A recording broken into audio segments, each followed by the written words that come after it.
In May each year, the contenders in the World Rally Championship come to Greece to contest the Acropolis Rally, which remains possibly the only European event to retain the flavour of those classic events of the 50s and 60s.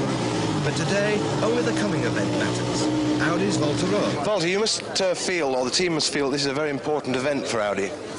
Yeah, I think that's the best event for Audi. I'm sure that should be a rally which is good for Audi here, and we have to try, of course, to win it. Is that because of the roughness of the stages? Yes. And the strength of the cars? Yes, like we have seen in Portugal. It seems that on this rough roads that our car is more stable, and we hope that's the reason that maybe we can win here. Have you got any special modifications done to the cars to help you on your way? Anything new? No. It's the same car like they were using in Safari Rally, and of course with a new gearbox. But I think it should be okay like this. Gearbox problems have been sorted. Yeah, it was last 2 weeks. Hanno and Michel was testing quite a lot at home, and I hope it's now everything under control. Well, all the best of luck. We hope you have a good rally. Thank you. Bye-bye. Terry, the 1985 Acropolis, and only one British competitor apart from two further down the field. You must feel a bit sad about that. Yes, it's a bit disappointing, but well, it seems to be a bit of a decline in British competitors in rallying. It's nice to be representing and trying to get results. Why do you think that is? I mean, 10 years ago, the entry would be scattered all the way through with British crews. I just don't know why it is. I mean, there's still the interest, there's still the talent. Maybe it's just the lack of money. Can't see any other reason. Would you recommend this as an event for clubmen to come out and compete on? Well, for the experience, definitely. It's quite unique. It's probably the toughest rally in the world, apart from Kenya, which is different. But it's also a very expensive rally to do. Very expensive because it's very, very rough. You can destroy the car here in 4 days. Apart from the roughness, is it a tiring event to do? They've shortened it in recent years, haven't they? They have shortened it, but it's still very, very tiring. The heat really saps the strength, and it's quite concentrated, even though it's been reduced in length. But you certainly recommend it as good training for anybody who wants to know they've been on a real event. Definitely, this is the one. All the best. Have a good rally. Thank you, Paul. Terry Hartman will read the notes for favourite Peugeot's #1 driver.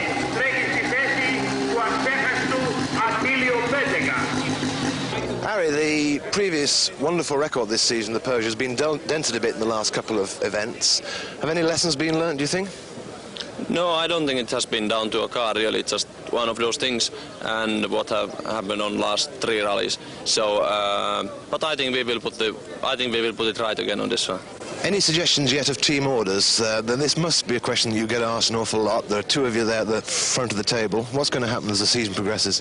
No, I don't know at all. I mean, we take it as it comes, and so far we have had no team orders whatsoever, because very rarely team manager in a position to give any orders. It means that you have to be 1, 2, and the third one has to be a long way behind, and therefore you can say that, okay, now keep your position, but we have never been in that position. And how do you like the Acropolis yourself? Is it a good rally in the Vatanen book or a bad rally? No, it has been, generally speaking, it has been good rally to me. It's not really my kind of rally, because it's really rough and you cannot go sideways or anything like that, but it has been a good rally for me, and I like it. It's a little bit wait and see rally. You don't have to go 100% at all here, at least not in the beginning. And you just try to be consistent, not to have punctures, not to lose time, and see how the others are doing. Well, you're obviously looking forward to it. Have a good rally. Yes, so I'm looking forward to it, yes, and I'm determined to finish. Yes, thank you. A rising star on the home front is Jigger, who with his privately entered Audi Quattro is tackling his very first Acropolis, but he is leading the 1985 Greek Championship. Yanis, tell me something about your team. You've got a tremendous looking enterprise here for a private team. Tell me what sort of makeup goes to running this vehicle on the Acropolis. First of all, you need to have a lot of spare parts to run the Acropolis, and you need to have a lot of good mechanics that are going to help you out throughout the event. We have a lot of good mechanics. We're not at the level of a works team, not even at a good private team. We might look good, but we need a lot of experience before we reach the levels we would like to be at. And we have a long way to keep trying and practicing on the rallies for the better and better. So you've got 2 major service vehicles and some chase vehicles? I have 2 major service vehicles. I have 1 smaller service vehicle and one chase car. Yeah. And how many people altogether in the team? Around 3 on each car. It's mixed like 12. And what about tyres? How many tyres would you reckon you'll need? Well, I have very few tires for the event. I have only around 8 tires and around 20 that are a little bit old. We would like to have more tires because the tires are the most abused part of the car. But I think with the new tires we got, the TRX M9 tires, we're going to have better quality tires because they're much stronger on the outside and they're going to last longer. So we're going to economize a little bit on the tires to try to go throughout the event with no problem with that. Well, we'll be looking out for you. You're running number 21. Let's wish you now all the very best of luck, and we'll see you tomorrow morning at the start. Okay, thank you very much. Thank you.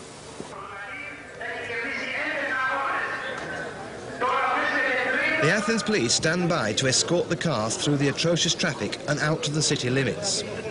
Stig Blomqvist leads crews away from the start below the Great Acropolis Rock. He knows that all the pressure is on the Audi team to win this rally.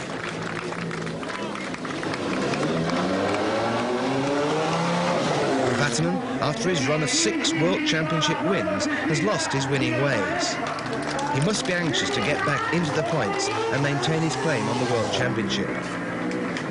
1983 winner, Bavarian Walter Earl, has only finished 1 event this year, so he has as much to prove personally as has his Audi team. With only 2 of the 48 stages run, with just 50 kilometres of the 2,200 kilometre route travelled, 2 of the favourites are already out. Vatterman crashed into a tree just a little further into stage 2, and Röhrl, having led the rally on stage 1, demolished the Audi's front suspension and struggled through to the end of the stage, only to run out of maximum lateness.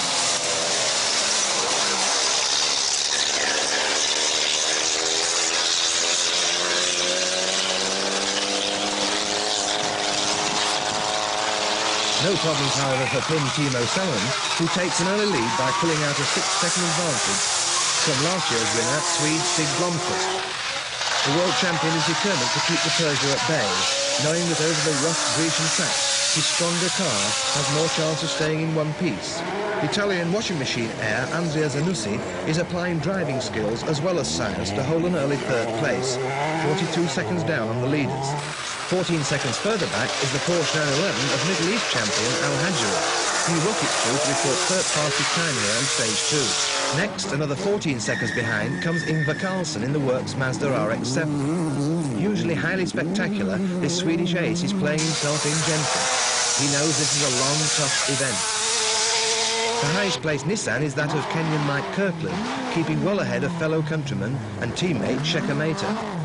These Nissans do not have the legs of the new breed of 4-wheel drive rally specials, but they do have the necessary stamina and reliability, so the team can only play the tortoise role and let the hares run for the moment. So appropriate in a land where the tortoise still lives wild.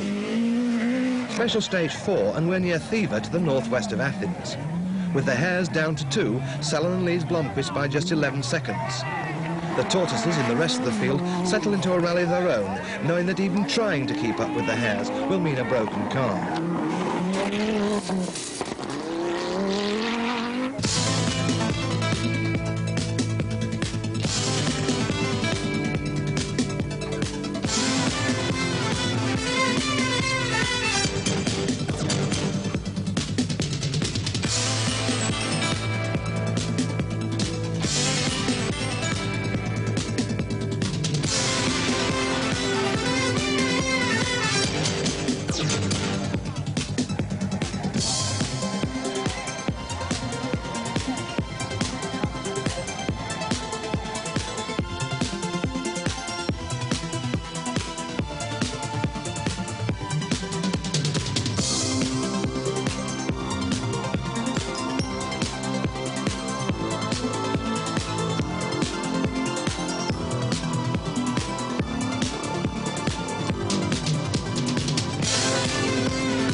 West now and over the Parnassus mountain range to Sikea, where Blomqvist rushes into sight, desperately trying to haul in Salonen's Peugeot, who's now pulled ahead by just over a minute.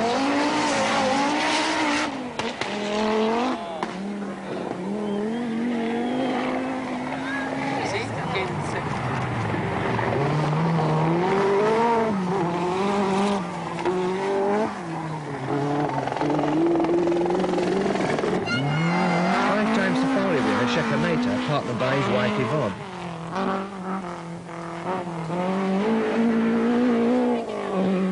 On the longest stage of the leg, Al-Hajri can afford this slight indiscretion and retains his amazing third place.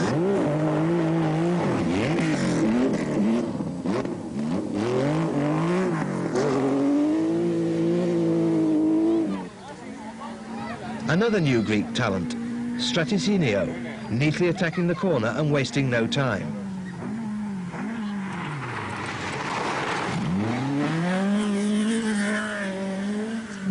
Group A, the class for the more standard cars, is proving to be just as much a two-horse race as that for Group B, with West German Jockey Kleint and Austrian Franz Wittmann fighting it out in their Golf GTIs.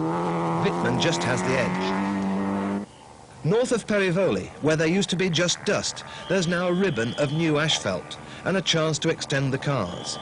Absolutely flat out in 5th gear, or in the case of Blomqvist, 6th gear. With their gravel suspension and rough road tyres, the Nissan 240 RSs look extremely twitchy at high speed on the asphalt.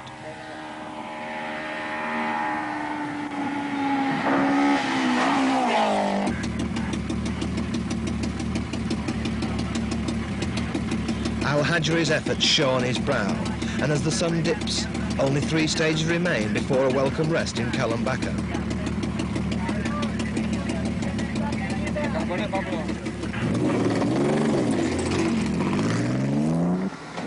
Jigger, still not in the top 10, is having slight problems transposing his pace notes to the speed of his quattro. I'm quite happy with the car. It doesn't have any problems yet, but it's very, very hard for us because the notes are not very good, and we found ourselves being a little bit down on a lot of turns. You've been off the roads, or? Not off the roads, but once I was close. It's very hard because we've done our pace notes on a Ford Escort, and most of these turns up here were 3rd gear, and we had them as 2nd gear. And they come a lot quicker in this car. They come a lot quicker, but they are simple because I can come with 3rd gear, no problem, and I don't know which ones are the 2nd gear and which ones are the 3rd gear, so. So what's on this last loop tonight before your rest? We have What sort of stages are there? 3 more. There are narrow stages, hard stages because they're going to have a lot of dust. And I think we're going to try, because I'm in good shape, I'm not tired at all, to cover a little bit of the difference that we have with the George Moscous. We'll see tomorrow. It's a very long rally, and we'll see. Okay, thank you.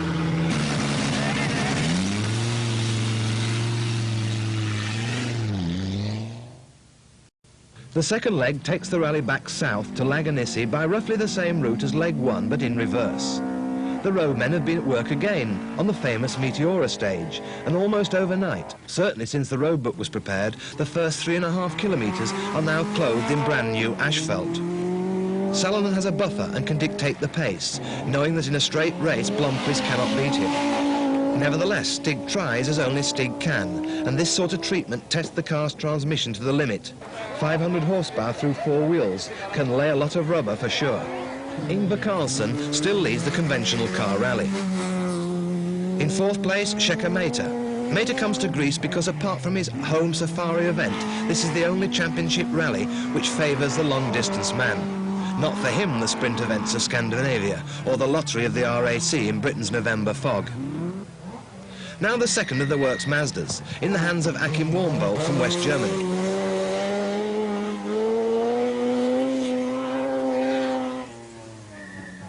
Al-Hajri has slipped to 6th. The previous evening, his window winder had jammed beneath the clutch pedal, making gear changing almost impossible and causing a loss of some 4 minutes. Italian Mauro Pregliasco in the second West Lancia lies 7th, 40 seconds behind the Porsche. Kleint has retired his Golf with a broken drive shaft, leaving Wittmann in command in Group A and 8th overall. Jigger has now pulled up to 12th. He's going well now, but will be forced out later in the morning when his fuel tank ruptures and he's brought to a stop in the stage. Stratisinio leaves on the second leg in 13th spot. Another driver with a nom de plume, Melas. 14th in an ageing Lancia rally. On now to Vitali, one of the roughest sections on the leg. Blomqvist has changed his gearbox and incurred road penalties and is now 5 minutes adrift. Ingvar Carlsson again, still third. Mater battled throughout the day for third spot.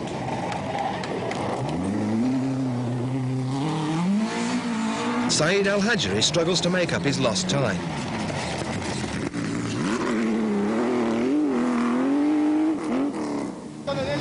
Vormbold, determined to finish, leaves the attacking to his teammate Carlsson.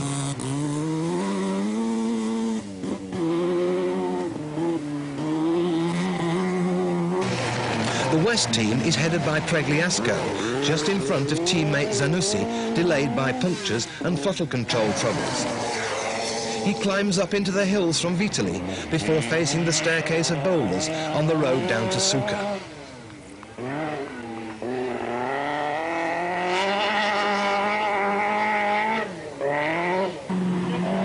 The entire Nissan team is still intact and running reliably without a single problem.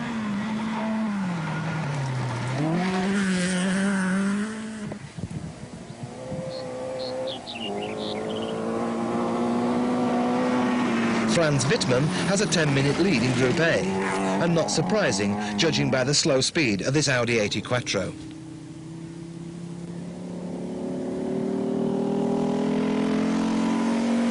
South now to Itea, on the north shore of the Gulf of Corinth, a busy dispatch point for bauxite shipped to the aluminium smelting plants of the world. The appropriately named bauxite way stage and the reddest dust in Greece. The pace is hotting up as the flowing bends encourage a tail-out style. Or is it the thought of bed in Laganissi, just 6 hours away?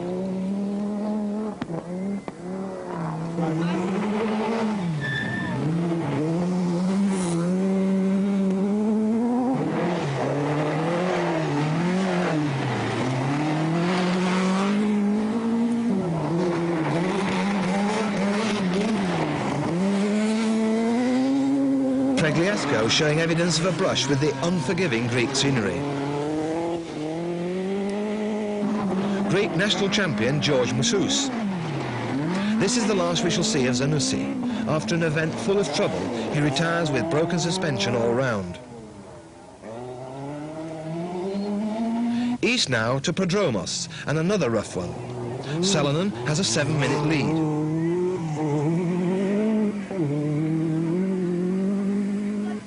Kyriakion nestles in its lonely valley, reflecting the evening sunshine as Blomqvist continues his relentless chase, waiting for Salonen or his car to snap.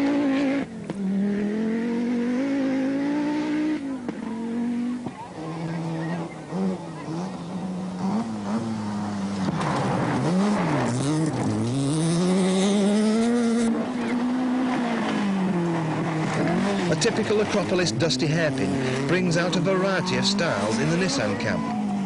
Top Greek driver again, George Moussous. His reputation intact now that the young pretender to his crown, Jigger, is out of the event. Mike Kirkland lying in 8th place.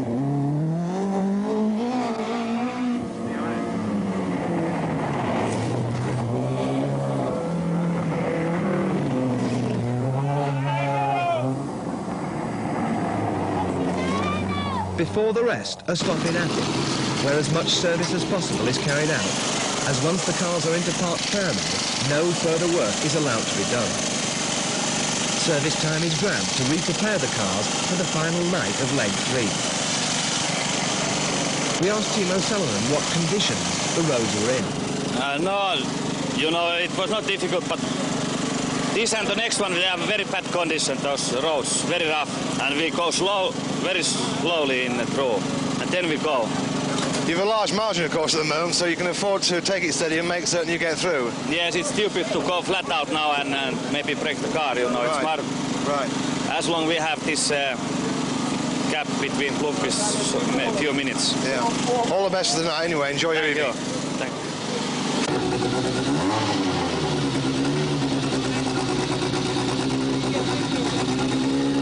Wednesday evening, and after 20 hours of rest, the crews are thoroughly refreshed and ready for the final leg. This goes to the south and west through the Peloponnese. A grueling trip over the Parnon Massif is the sting in the tail of this towering event. Steve can still only apply the pressure and hope it is sufficient to push the leader into making a mistake.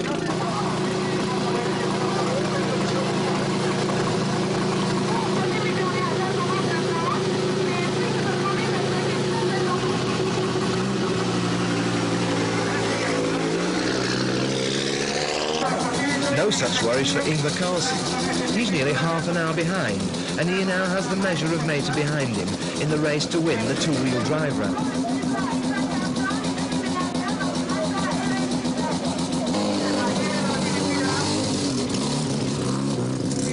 After the first of the night stages, Blomqvist arrives for service. You're never a man to be happy with second. What have you got to do tonight to get back on terms? Not much. Yeah, still a long night driving. You must have to keep the pressure going, though. Yeah, okay, try a little bit, but it's still too far behind to make him any nervous, I think. The problems with the car yesterday, was that because you were having to go so hard to stay on terms? No, nothing with that to do, really. It was some funny problem, really. You seem to be going a lot quicker than he was most of the time, certainly when we saw you. But then you have some problems. You lose minutes and half a minute somewhere, and then it's... What sort of stages are there for this last night? No, they are quite good. Some is a little bit rough, but most of them are quite good. So, you're looking forward to the night anyway? No, okay, it's not so interesting really, but okay, we have to do it anyway. Isn't it difficult to get back in the groove after such a long rest? Would you rather we started earlier in the day for the last leg? No, it's no problem. No problem? No. Anyway, enjoy your night. Thank you. Early morning in the Peloponnese, and the 45 crews left from the 110 which started from Athens 4 days earlier struggled to keep their eyes open in the dusty half-light. Al-Hajri is still there in his raucous Porsche.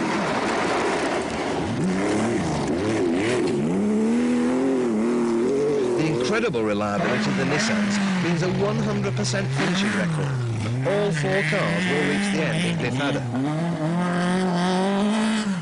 For the local drivers further down the field, more light means more heat and a further tap on their diminishing energy resources. Permazoglu has competed in almost every Acropolis, and his finishing record is incredible. He's now 72 years old and will make the finishing line again, this time in 21st position. Parnon has been crossed, and with just 2 stages to go, Timo Salonen knows that short of an entirely unforeseen disaster, the event is his, with more valuable points in his championship quest.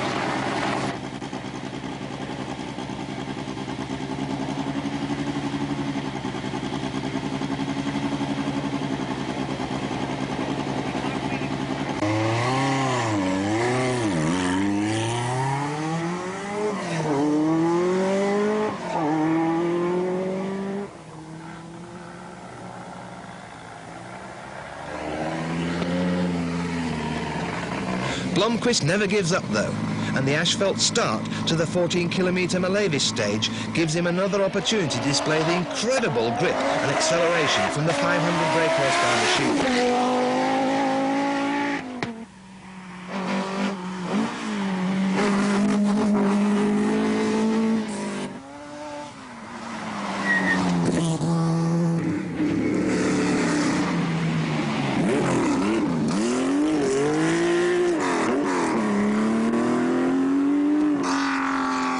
A little rain dampens the air, but not enough to seriously affect times. Not unless you're driving a service barge, that is. A momentary lapse in concentration after a tiring night, a greasy surface, and you're over. Wittmann's service crew can only smile in embarrassment, not knowing that one of the Peugeot barges came to a similar fate just a few miles down the road.